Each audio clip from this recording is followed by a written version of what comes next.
Uh,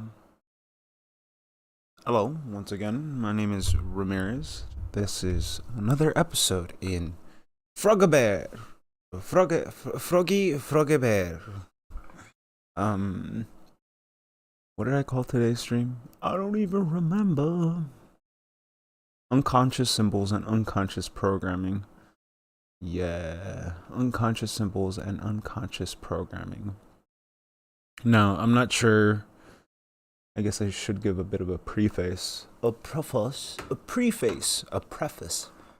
Essentially what I'm talking about when I say unconscious symbols and unconscious programming, I'm drawing a parallel between, well, yeah, let's call it a parallel because they're ideas that kind of come from the same thought process.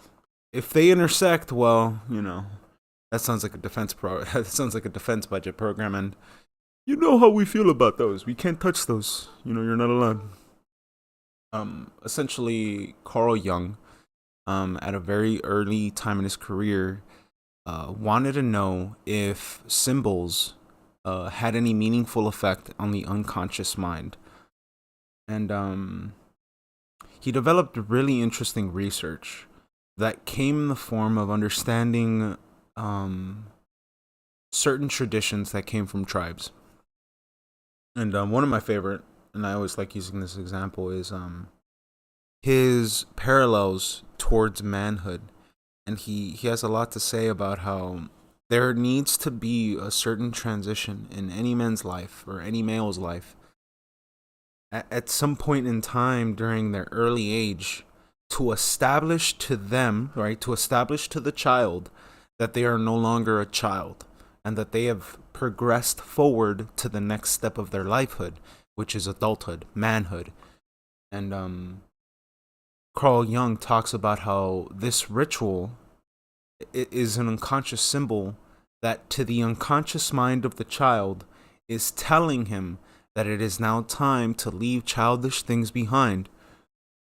And it feeds into this whole paradigm that the human experience is this process of veiled experiences that to some degree could be unconscious symbols, right?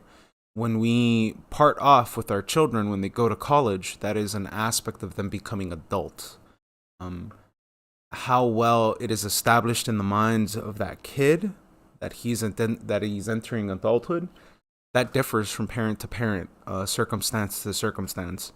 Because clearly, not every 18-year-old who goes to college understands what they're about to go through, right? Not all of them were prepared that way. I always remember this very interesting story. Shout out to Mariah from Thirdwood.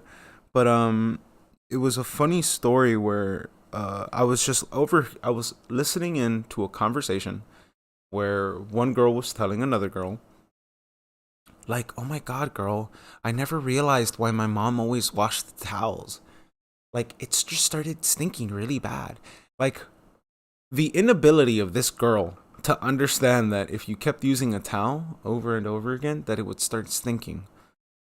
And it just made me think, like, wow, was your life that catered to that you never ran into that peculiar circumstance? And that fucking blew me away, dude. Blew me away at a time when I was 18. I had done my own laundry, right? But to see somebody completely innocent, right? Completely devoid of any malice or whatever, getting one over you, any of that. For her to say that really just, you know what I mean? Like, I took a few steps back and was like, whoa, you didn't know that? You know what I mean? Like, how do you not know that? I thought everybody in their life has done their laundry at least once, but that was a whole other bubble burst to me in my life. And in the more conspiratorial sense, what I'm trying to say is I believe that there has been some form of study, science, and or research paper or some form of literature that has come about that describes the human experience in the degrees of how to affect the human experience with symbols, colors, and schemes. Now, the reason why I say this is because marketing is a thing, and if anybody ever wants to be like, I'm unprogrammable. I don't have programming in me. It's just like, nah, doggy. Everyone does. Like, there's been millions and millions, millions to billions of dollars that has been spent into researching how the human experience interacts with advertisement. Like, this is a known science, and if anybody would want to dispute me, well, you got $1 trillion industry that is ready to welcome you with open arms. Um, so to a large degree, I believe that there is a very nice concrete science out there that describes to the individual reading it, or to the individual being trained in it, how to manipulate people purely based on, you know, you can get into the con artist thing, you can get into the swindler thing, you can get into the red pill pickup artist thing, but it all stems from the same thing, which is you as a person, your delivery, how you look, how you sell yourself. So if people want to deny, I can't be manipulated by people. I'm like, dude, the CIA has trained women for years in order for them to learn how to use their good looks in order to entrap dudes to get them to do what they want. Tried and true test. Either way, with I wanted to show, yeah, unconscious symbols, unconscious programming. Carl Jung. There's a variety of books you can look at to Carl Jung. One of my all-time favorite was The Hero with a Thousand Faces, and that one, dives a little deeper into more specifics about a hero's journey, how it mimics and replicates itself throughout a variety of different cultures, etc., etc. Look, I could go on, but that's not what the stream is about. Because the stream was essentially about me finding this dude. His name is what is his name? He calls himself Dilo the Pilot Man. Flight boss, bitch. For sure. Fuck, I cannot. I wish I could remember this dude's name right now. I don't know his actual name, but his YouTube name is YOLO the Pilot Man. And this, he does kind of like, it's kind of where I got the idea of doing this, where you just talk, or he'll talk about astrology, the stars. In this one, I just want to highlight the understanding of roles, right? And by role, I mean how there is an ecclesiastical class of people who understand the importance of information. They understand the importance of being educated. They understand the importance of all of these things that I'm talking about, right?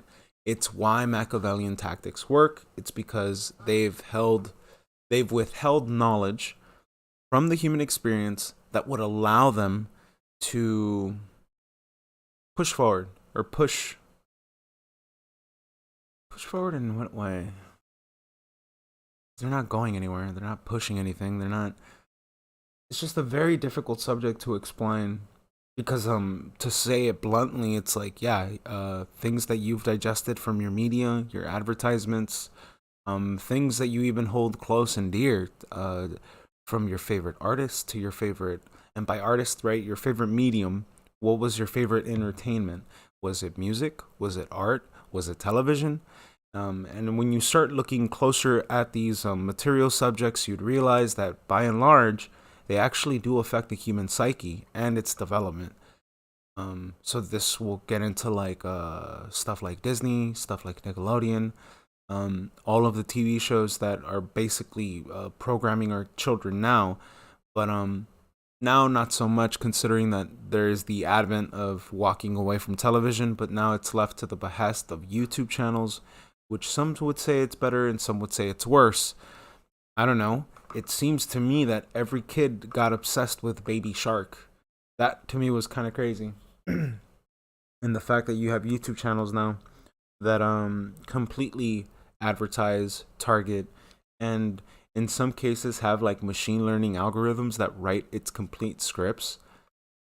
Very weird stuff is going on in terms of the child entertainment industry and YouTube. And let's not even get into Roadblocks. Let's not get into Discord. The this platform, this whatever environment sphere thing that we're looking at currently has evolved. So some would say that, well, that means we don't have to worry, right? That means our children are going to get brainwashed, right? And I'm like, yeah, but it's much worse because now you have direct contact. Now you have people who can directly influence your child's life.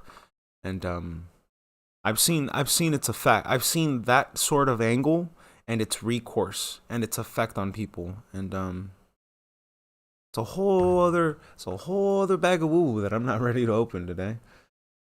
So back to the flight, man.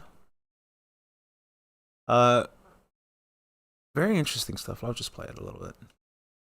The number 17 go deep. So the years of 1700s, the 1700s was a whole lot of planning and changing history, but not changing history the way y'all think changing history. Remix. And some people are like, "Oh no, dude, history wasn't manipulated. History has been a tried and true thing. They have never lied about dating anything. They've never lied. Why would they lie? Why would they lie about America being a Spanish colony? Why would they lie? There is no need to lie. This is the Smithsonian, our education, our historians, are tried, true, valorous people. There's no way that our history books could be doctored in any such meaningful way. Not at all." Uh, Remember, that's what you're saying. Like, yeah, keep in mind, I largely don't believe it started in the 1700s. I largely believe that it started happening during the Renaissance era when people became more educated, when new divisions of the populace were allowed into being educated, which means that to some degree, because I just look at literacy rates. That's the thing that I tracked because most people back from the beginning of the Renaissance could only copy books. That means they can only copy the book. People who had enough intelligence in order to write a sentence, those people were probably more like the editors. Um, where do you think the structure came from? But that's a whole other thing that I'm not here to explain. The best part is still yet to come. Mixing it and taking way more intellect away from y'all because they look at y'all like sheep or swine, and they don't want to cast their pearls amongst y'all because they think that the a power some power will be used for dumb shit. They do not want to cast pearls amongst swine because they expect you to use it for dumb shit.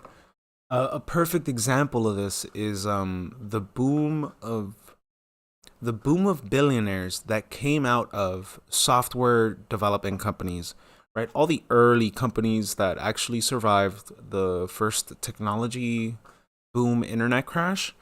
All of those companies, every single person that worked in one of those companies became incredibly rich. And let's not even begin to describe or speak about all of the original game developers that came from the initial video game boom industry. All of them got rich and got kicked out.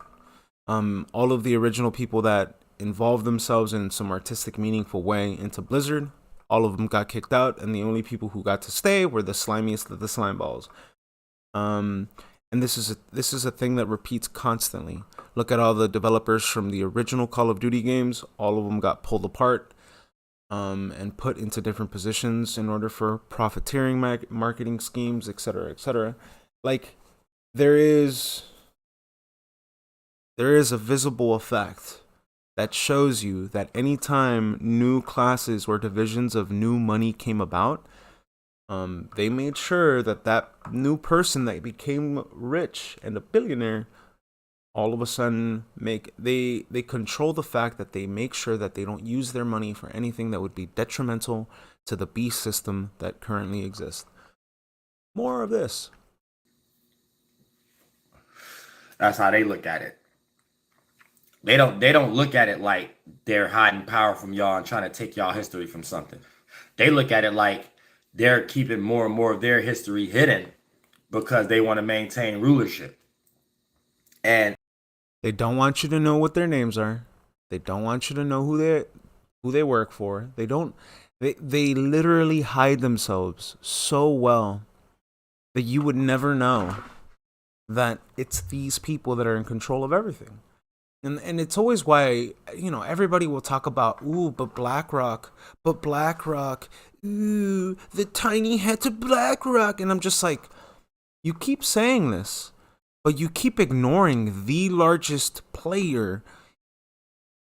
You just ignore the fact that Vanguard not only owns just as much as BlackRock does, but Vanguard has way more power, way more established power in the stock market industry. They own their own index funds. They can make up portions of, they can dictate and decide to change complete portions of the stock market. BlackRock doesn't have that sort of fucking power. Vanguard and State Street are essentially the same thing. So when you add both of their budgets together, you'd realize that Vanguard owns way more than anything BlackRock could ever own. Vanguard. But nobody ever talks about Vanguard. We're not allowed to talk. We're not allowed to talk about the I don't know what people know about trust funds. I don't know what people know about the fact that it's not easy to figure out who has their money in these things. So the way I see it, it's like BlackRock has only become a thing to point at. It's like, look at that. That thing is doing something. Meanwhile, everything else in the stock market has completely hidden itself. Let's not even begin to talk about some of the known aspects of Vanguard, because it would completely shatter the realm. It would completely shatter the idea of tiny hats running the world. Completely. Because you'd end up figuring out that everybody who has their money in this are the oligarchs. The original ones. All of the Italian ministries, all of the Italian, the newest iterations of whatever Italian Senate, whatever Roman Senate existed at the time, you do realize they lived, right? You do realize that, even, what's that nigga's name? Scipio from, something Africanus Scipio. Can't even remember that nigga's name. His lineage still lives on today. Her name is Yabramovich, whatever that witch lady is. Like, you have ecclesiastical families from such a long time ago that still exist to this day. We could look at the Brahmins and how they own Seagrams. We can look at some Italian. Who was it? It was like some Italian nobility family that were like the financiers. They were known as the Northern Italy's richest family. I can't even remember their name. They own Heinz ketchup. They own the Heinz industry. When you kind of dig a bit further than just these two examples, you'd end up finding out that all of the biggest conglomerations in the world, their UBOs, their ultimate beneficiary owners, that means the people who receive all of the profits from these companies, just so happen to be white nobility. And by when I say white nobility, I mean actual nobility that has no relation to or no reference to being Jewish. In most cases, they're German. In most cases, they're considered purebloods by the standards of these fucking wingnats. So again, when you say you want a utopia, these are the people that are going to run you. Like, they wish. Like, these people salivate at the idea of you calling them king. Of you bending a knee and being like, oh yes, my gracious lord, he who has pure and fair blood than I. And I get so angry, but there's more to this. Oh, well, why should I listen to you? You're listening to a black man. Yeah, whatever. And motherfuckers that don't know what to do with no power don't need no power. Right? Motherfuckers who don't know what to do with power don't need no power. And this is literally how the oligarchs view the rest of the citizens. That's how they looking at it. Y'all never had no power if you looking at it in the context of you going back to Kemen and all this motherfucking. That shit ain't got shit to do with shit. Somebody said Mason are a denomination. Mason are a denomination. Nah, all religions are denominations of masonry. Ooh, that's a little too much for my audience. All religions is fake. All religions is fake. They only get crumbs out of it. They don't do it for real. Yeah, okay, well, that's a little too much information for my audience. She's stupid. Christianity has existed for... Shut the fuck up. Motherfuckers who bring up Christianity and put that shit in their mouth do not realize that you're reading a book that has been blasphemed year and year through, ever since the Renaissance. Ever since the establishment of the first seminary schools, you're fucking retarded. The book has been rewritten so often, and so much has been taken out from it, that people don't realize that the current iteration of the Bible is the most closest thing to a magic grimoire that exists in modern day history. And, oh no, you just called the Bible magic. Shut the fuck up. There's numerology in it. The Bible was literally designed by a Freemason in order for it to be a numerological code for people, for only a very few subset of people to understand. The fact that we don't even know how to say the original abbreviations of some of the words that are inside of these Bibles baffle me, my boy. Baffle me. Baffle me. It's like, the Bible isn't magic. Then why is there numerology littered all over it? And why is the numerology only decodable by people who know occultic science that are a part of a Freemason circle? Explain these things to me. Really? I'll sit here all day and listen to whatever religious apologist would decide to come up to me and be like, it's like, dude, all modern magic, all modern witchcraft, or whatever the fuck you want to call it, is literally based on the original Bible stuff. Not whatever current iteration of the Bible that we have now. That's literally written, designed, and layered in such a way that it fits within numerological magic that relates to Freemasonry. But nobody wants to talk about that. Nobody wants to talk about how, like, and here's the other one. Here's the other big fallacy that everybody believes in. And it's just like, Islam, Judaism, and Christianity are all the same thing. They really are. They are all the same thing. All of the material is literally based on the same work. But why do we consider them different? Has anybody ever asked that question? No. But you know, people want to play games. People want to play games with their lives. People just want to stay stuck on whatever side of the chessboard that they're on, and da da da da da. You know what I mean? By and large, to some degree, I've already given up on people. So I already understand that these motherfuckers will never learn the truth. Right? Because you've never known power, so why should I give you power? Well, if you've never known agency, why should you have agency? And that's where we're at now. And it's unconscious symbols. And I should remind myself what the title of this was, which is Unconscious Symbols.